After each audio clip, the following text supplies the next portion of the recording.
Okay.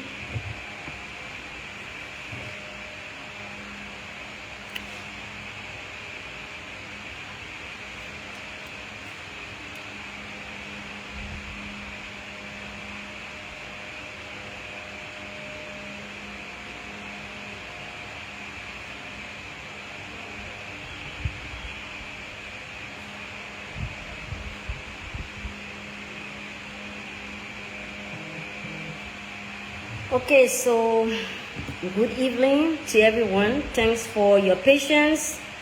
Those who are actually eager to hear what I have to say, kind of give me your own divided attention, and I'm going to share my audio with you, so you get to understand and you get to actually comprehend, to have an insight or a pictorial view in what I have to say. My name is Rustonlyn Suakoko Dennis. I'm representing the people of Electoral District 4, Montserrado County. So later on this afternoon, I posted on my Facebook page that I'll be doing a live podcast about the threat of Senator Johnson's on my life. Thanks for following. Some people called me, some people sent me text message. Some people wish me well. Obviously, some people are going to attack you because they're not wearing your shoe. They don't understand your story, so they're never going to understand your pain. So I'm going to be very brief to explain my ordeal when I shall have gotten through. Then I will go through some of the comments. Forgive me today if I will be emotional to some people, because I am actually exhausted. I'm actually tired. And so when it is threatening on someone's life, it's nothing easy to joke with. So for those who want to listen, you listen well. And like I told someone who personally came to attack me for Senator Johnson in my box, and I said, if you don't believe this, just stop following. You don't have to be there. So I go straight to the deal. And I'm going to post for your information. After this podcast, I'm going to post on the page, so you will see the text messages that Senator Johnson sent me. I have it as an evidence. I sent it to the House of Representatives and some other key local, international, and partners. I also sent them. So I will read some Prince Johnson message that he sent to me, and I will tell you where all these started from. So let's say like 2 weeks ago, the House's Committee on Education, the House's Committee on Judiciary, and I think Ways, Means and Finance, some other committee, they brought a committee report and asking the Honorable House of Representatives to create an act and give the PYJ Polytechnic University a charter.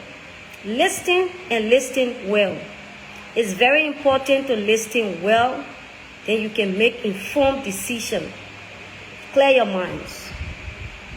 I was in section on Thursday, and I told a lot of the lawmakers there at the time, and I said, this will not go down well. This will not augur well for the country. Ladies and gentlemen, this is not a good precedent. A man cannot be on record for being a war criminal, a documented war killer, someone who torture people, someone who killed entire villages, they rape open pregnant women, and you name a university after him. I interpose the objection on the House's floor. If you follow the House of Representatives section, I, Rustonlyn Suakoko Dennis, I interpose this objection on the House's floor that this is unacceptable. This will not augur well for the country. This is a bad precedent. This is scaring partners and investors away. This is dignifying evil. There is no other means that we could dignify evil nationally when we, the 73 members who represent the will of the people in the country, because the entire country is in 73 seats in the House. Ladies and gentlemen, let us now go that route.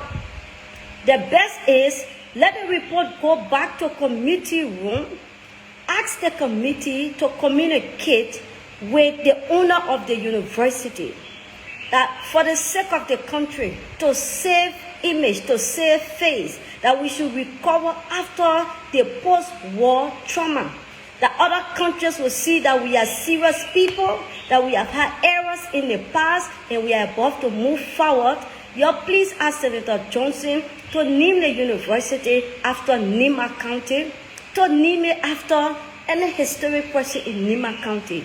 When I interposed the objection, everybody in the section, almost everybody, majority consented.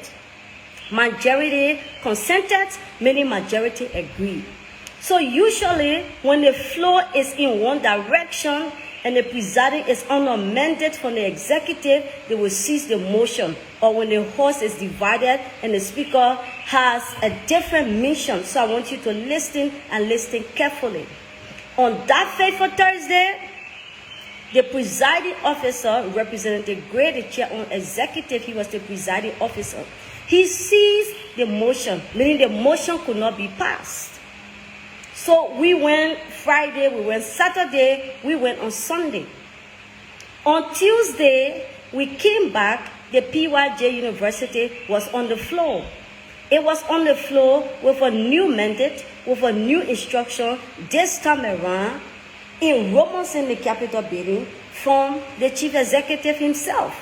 Only because Suakoko is critical on my government and Suakoko is attacking Prince Johnson. And so on Tuesday, we heard that there were personal calls from the president of Liberia himself, either threatening, intimidating lawmakers that the PYJ bill must be enacted by the House of Representatives and it should be forwarded to the Liberian Senate for concurrence. It will shock you to know that on Thursday, everybody who stood up for the Liberian people, for the country's image, everybody who in their sound mind and in their wisdom, who were willing for us not to accept the PYJ Act because of the character of PYJ in war crimes, another thing for the future of the graduates. I said, and I asked my colleagues, you're not going to send your children there. And they say, of course, who's going to send their children to PYJ school? So why are we endangering the life of the ordinary people who's going to send their children there? So those were my two major points. The future of the graduate that will come from PYJ school is going to be in danger. No recognized university, no country in a reasonable sound will want to admit any student that comes from a warlord university, notorious warlord who is consistently harassing and terrorizing people. Maybe people in Liberia underestimating what PYJ did and his document that's in the world, but nobody going to tolerate that. Only in Liberia we condone such an evil. All those who agreed, on Tuesday, everybody flip-flop.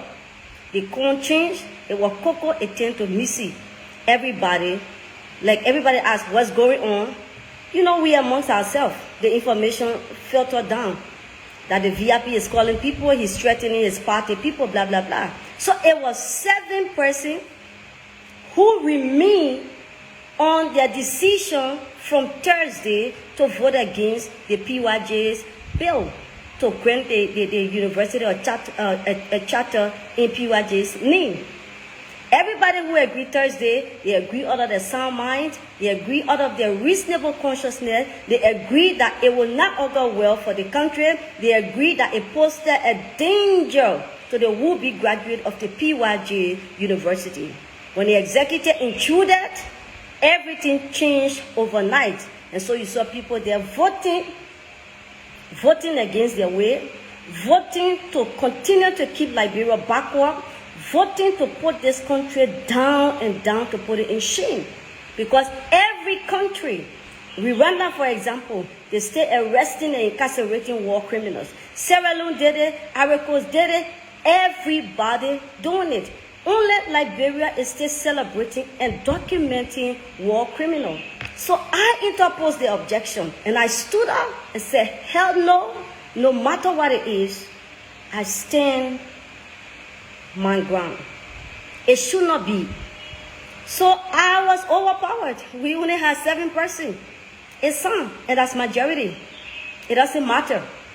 There are people who feel threatened by the executive. There are people who feel threatened by the very constituents and the viewers and the concern what the public or what people will say. But once I decide to stand for something good and I prayed about it, I stick to what is good. It passed to the Senate. Immediately, I knew that I would have been, I knew I would have been overpowered. So, what did I do next? Listen well, and you will know the trend. I sent an open letter to the president of Liberia, telling him that by affixing his signature on that document, he's endangering the business climate in Liberia, he's dignifying something that is evil, he's decorating a war criminal, and the rest of the world not in that direction anymore.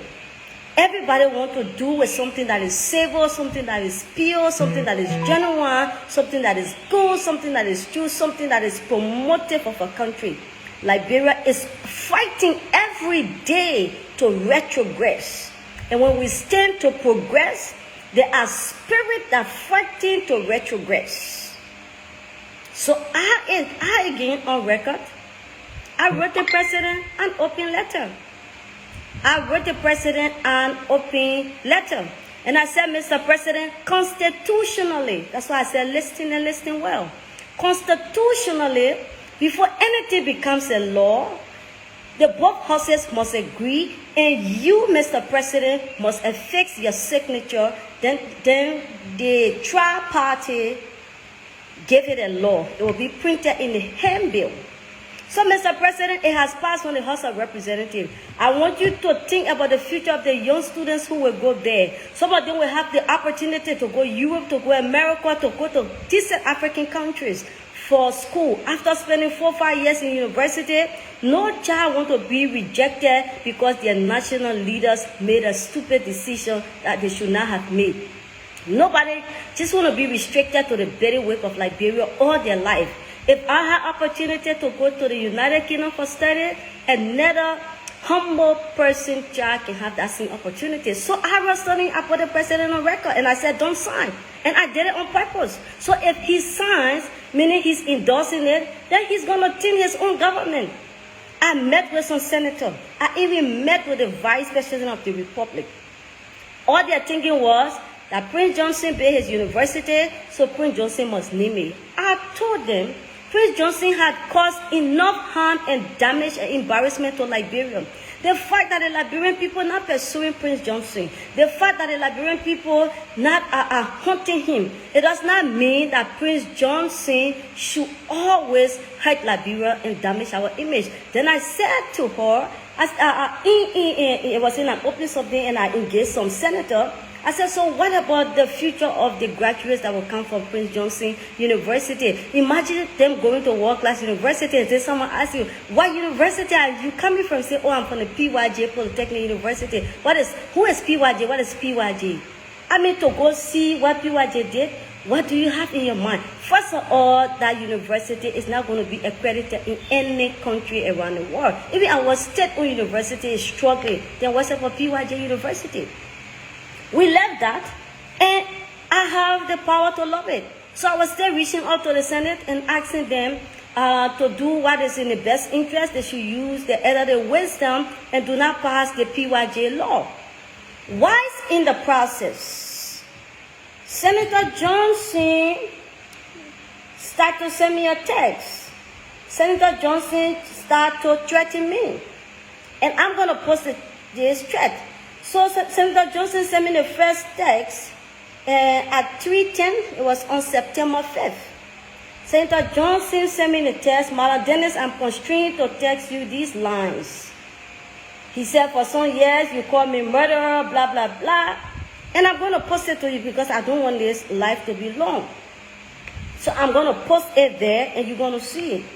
In the end of the text, he said, I advise them to vote for you. In conclusion, which is the Nimadian, I'm not a war criminal. I am a freedom fighter. I don't care whether you war criminal or you freedom fighter. You kill people, it is on record, it is there, and it's damaging to the country. And I don't want you to damage the other younger people like you damage our future and you damage our life. I just want to be open-minded. In the end, he said, I will appreciate to meet you at the Capitol for more clarity. I did not text to Prince Johnson. And the reason I did not text in his first text, and I want you to read it after this, there was a guy called Chaido. I was still in school at the time. Chaido, I think he was made port manager or operational manager during Madam Sirleaf's time. Chaido happened to be maybe son or relative to the late President Samuel Kayando. Chaido came with a lot of aggression for Prince Johnson for killing his father or his uncle. If you were in Liberia, you know the Chaido story. The same text that Prince Johnson sent me, Prince Johnson confronted Chaido through text. And he said, I did not kill your uncle or your brother. If you want to know the story, come and let's you and myself meet. I will tell you the story. He wasn't that wise at the time. He only wanted to know the story, and he accepted Prince Johnson. It is reported from the meeting of Chaido and Prince Johnson, Chaido fell into sickness. He's no more around, blah, blah, blah. Prince Johnson is a beast. He's just not a human being. He's an evil beast. He's a killer. He's a spiritual witch. I'm talking on something that I know. I sent this text to the guys from the Nimba caucus. And I said, you gotta warn Prince Johnson. I'm not gonna reply Prince Johnson and tell him I do not want to see him, because I'm a living witness of what happened with the Chaido incident, that Prince Johnson and Chaido went to meet when Chaido came back, and at the end of the day, that guy had maybe brain tumor or cancer or XYZ. But people who know the Chaido story, they know that. That was on the 5th. Senator Johnson got back to me again, and Senator Johnson sent me the second text. This time around, he sent it with an ultimatum. And you will read all three. In the end, he said, support the bill or keep quiet or abstain. Senator Johnson, he's on record. It is here. He's telling me, and I'm going to post it, support the bill. Meaning you're talking too much, shut your mouth, or you abstain. And I went to the Nimba caucus and I told them, they said, we're going to talk to Prince Johnson. He needs to stop threatening you. He needs to stop talking to you. This is a democratic process. I'm in a different chambers. I'm in a different house. Prince Johnson crossed his line.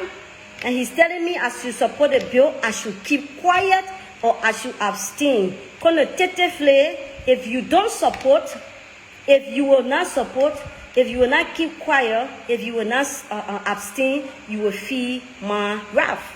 It's on record. It's on record. So for those of you who think that I will come on the social media just because I want to be seen, no. I don't seek attention. Attention seeks me.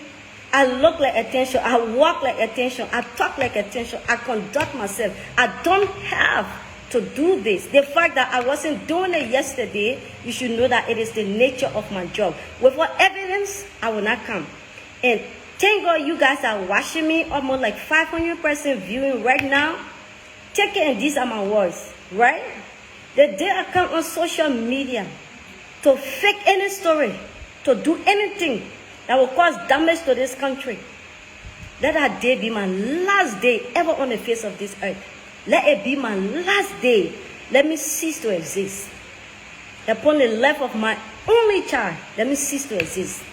I tell you from the depth of my heart, what I'm saying is the truth and nothing but the truth. A lot of people were insulting. They did not know that Prince Johnson was having this exchange. Prince Johnson sent me a text message And he said that my forefathers fought this country. And people think Prince Johnson is crazy. He's not crazy. He's just wicked. And everybody is afraid of Prince Johnson's wickedness. And I'm going to expose Prince Johnson. He's not going to come to my house anymore again. He's not going to come to my house. I'm going to keep exposing him. He's going to get away from me. He's going to get away from the Liberian people. And Prince Johnson now is telling me I must stop the hate against him. In fact, it was my forefather that spoiled Liberia. I don't even know who my forefathers, everybody have forefathers. I'm not going to be judged by my forefathers' crime. I don't even know what they did that you know about. The reality is, you can't keep destroying the country because everybody hailing you. Another exchange that we had, it did not come on the social media, so a lot of you don't know. This government, the public work minister, we were in meeting, everybody complaining about the road in various districts. The government took our district money and paved the road from Prince Johnson Junction straight to Prince Johnson's house. Everybody gotta know. The community people need road.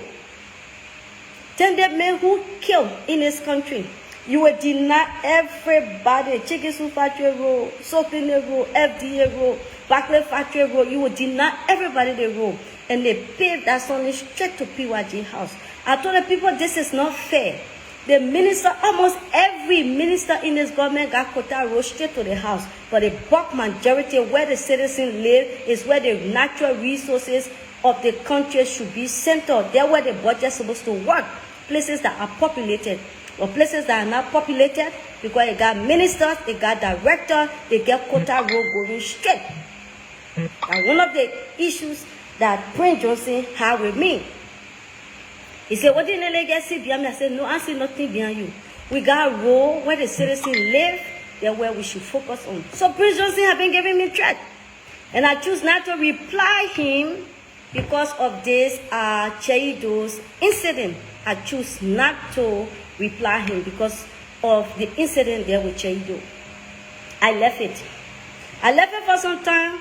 I got some personal tips. And I can always tell you, I got some personal tips about Prince Johnson outbursts. About Prince Johnson outbursts. I got some personal tips about Prince Johnson outbursts.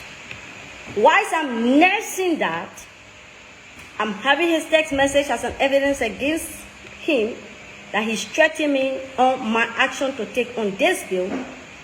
If you don't know, because of when I received that tip, I stopped sleeping at this high up that I am in. Even the KMTV people came in. I stopped sleeping there. So I already got tipped what he's about to do. And there are a lot of people from Nimba who got in contact with me.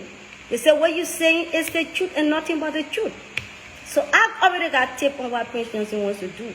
His disappointment and frustration was that I would have been here. And he said on record that anybody who can go against him, something terrible can happen to them. He's on record. He's saying that. He gave example about Groupie. He said Groupie is crippled. He gave example about somebody. He said the person died. I said, Prince Johnson, I'm not in your generation. I'm not in your era. I'm not in your wish coven. I'm not demonic. You can't do anything to me. This is a child that is blessed and anointed.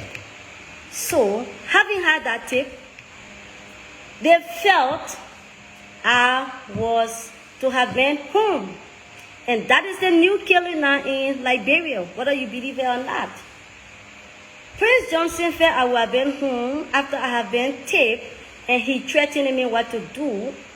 They got up in my ceiling. They found a way to get in my house, got up in my ceiling. They got up in my ceiling. They realized I'm not home. I come back in the afternoon because I'm living like a fugitive. It's something those who follow me already know. I come back to this place so I can change my clothes in a day. And like I said today on the KMTV, I don't have anything valuable to these high odds that I have. Just a bed, somewhere to sit, somewhere special like this. Everything valuable, I take it from there. I'm living like a fugitive because I decide to stand for what I believe in. When I came home, what I saw, that what prompted me to do all of this conclusion and say that the entire ceiling dropped. You can see that it is false. it is forced, it is dropped. You can see the back door is broken. The back door is broken. The entire city is down. You can see clearly that it is an intrusion. And after this intrusion, like I said, there's nothing valuable here. The first time, they will not take anything. It is threatening. They will not take anything, meaning they did not come for anything. They did not come for, I'm doing something, please. They did not come for anything, so they will not take anything. Most definitely. They did not come for anything apart from coming to have me murdered. It happened in the past. It has been repeated.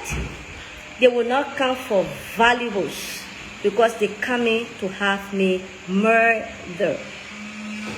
So I have the two phones. I'm going to walk in to show you. I just hope that I won't disrupt it. So I'm going to show you the area. Then I come back and we just conclude. So it is so devastating and it is so serious now to know that, sorry if the phone goes wrong, I'm trying to get in. It's very devastating now. Excuse from down there. It's very devastating now to realize that you will manage your life to be, okay, so I will do the first phone and I will send the second phone, right?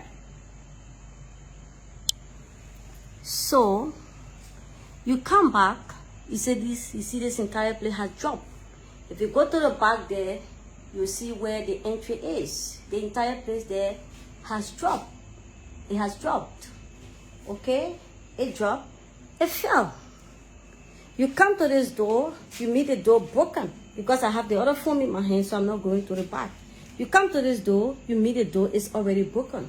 The first thing that will come to anybody's mind when you see such a situation, you will just yell and say to yourself, so I'm using the other phone now. You just yell and say to yourself like, my God, there's this criminal, someone has entered the place and they come to see everything. So at the back there, if you get at the back of the house, you will see the crack is and where did it pass. You see that this door has been opened. The door there, I don't know what obviously they used. The door has been opened, right? So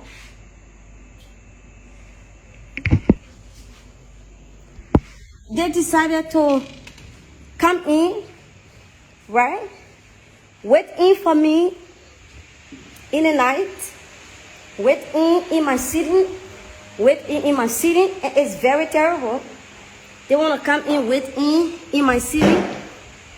And then, when I'm sleeping in the midnight hour, while my security outside, they jump down and they have been killed. Sadly for them, it is the same murderer who revealed all of these things to me. Majority of them not in favor. They say, we listening to you, and what you're saying, there's nothing wrong. So whenever there is this, we're going to help to expose it. And so people think like, oh, you crazy, I got threats, I got people giving me information, I mean real life information, and you want to see me dead first before you come and believe. So they were up there waiting for me to have come. Then when I'm sleeping, like I said to you, I live alone because I live on a threat. I don't have even a dog or a cat with me anymore because of this threat that I have. So it would be devastating and dangerous for me to be sleeping and then men will come on me overnight to harm me. Luckily, they did not see me. They made their way down and then they went through. And by 3:30 or so, we noticed it. And yet instead, someone would just think, like this woman want to lie, she want to fake story because election is coming and the story is fake. The story is fake. Believe it, it is fake because the only way that you can be convinced is to wake up one morning and you hear that Suakoko is no more, she has been dead. That's the only way you're going to ever believe that this story is real. And you're getting more hurt every day, that the more they try to have me killed, I escape. The more they try to have me killed, I escape. So apart from that, there's someone visiting the country. He visited me and told me some shocking things. I mean, I'm just trying to be strong in this job. It's sufficient for me to be mute.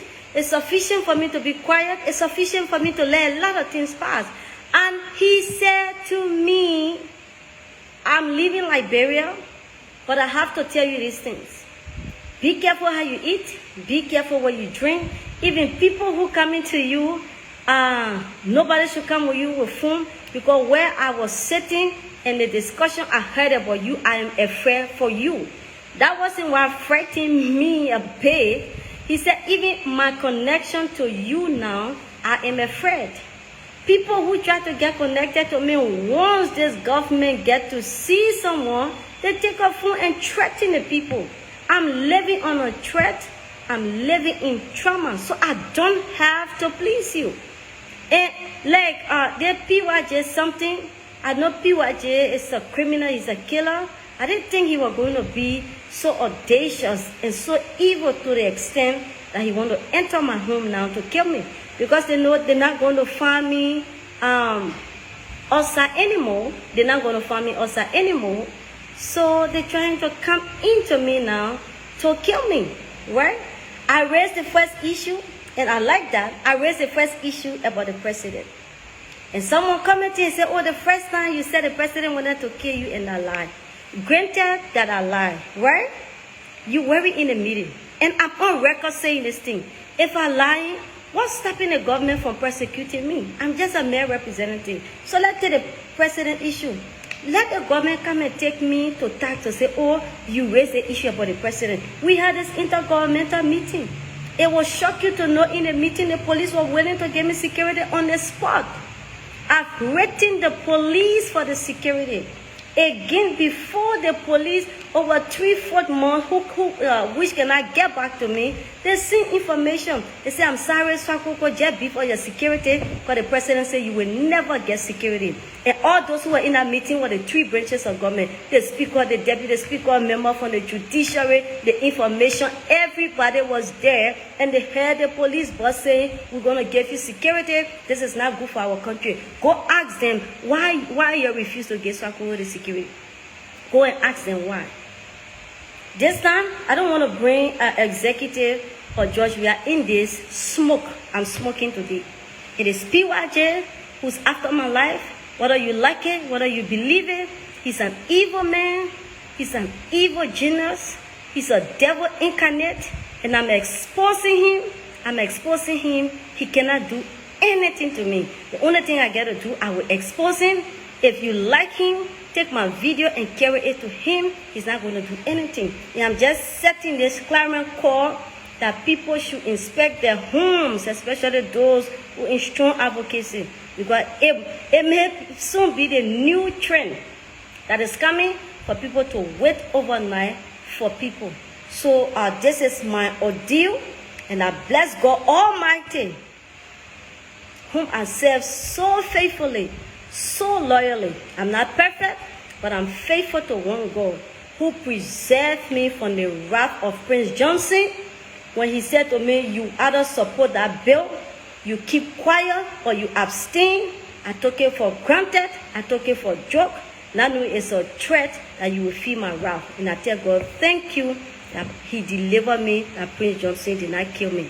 So thank you so much for listening to me. So I mean, like, I really don't want to go through some questions because I don't want to be emotional to some people. So I might just stop it right here. And that is my ordeal, where I show you and the intrusion in the door.